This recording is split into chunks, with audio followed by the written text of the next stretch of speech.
ਲੱਗੀ ਸੋਹਣਿਆਂ ਬੰਦਿਆਂ ਦੀ ਉਹ ਅਸੀਂ ਯਾਰ ਖਰੀਦਣ ਬਹਿ ਗਏ। ਕੱਲ ਬੋਲੀ ਲੱਗੀ ਸੋਹਣਿਆਂ ਬੰਦਿਆਂ ਦੀ ਅਸੀਂ ਯਾਰ ਖਰੀਦਣ ਬਹਿ ਗਏ।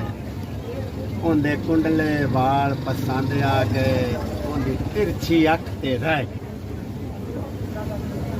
ਉਹ ਸਿਰ ਤੇ ਸਜਾ ਕੇ ਤਾਜ ਫੁੱਲਾਂ ਦਾ, ਉੱਤੇ ਅਤਰ ਛੜਕੇਂਦੇ ਰਹਿ ਗਏ। ਉਹ ਸਾਨੂੰ ਨੋਟ ਗਿਣਦਿਆਂ ਦੇਰ ਹੋ ਗਈ, ਉਹਨੂੰ ਹੋਰ ਵਪਾਰੀ ਲੈ ਗਏ। ਲੱਗੀ ਸੋਹਣਿਆਂ ਬੰਦਿਆਂ ਦੀ ਉਹ ਅਸੀਂ ਯਾਰ ਖਰੀਦਣ ਬਹਿ ਗਏ। ਕੱਲ ਬੋਲੀ ਲੱਗੀ ਸੋਹਣਿਆਂ ਬੰਦਿਆਂ ਦੀ ਅਸੀਂ ਯਾਰ ਖਰੀਦਣ ਬਹਿ ਗਏ। ਉਹਦੇ ਕੁੰਡਲੇ ਵਾਲ ਪਸੰਦ ਆ ਗਏ, ਉਹਦੀ ਤਿਰਛੀ ਅੱਖ ਤੇ ਰਹਿ ਗਈ।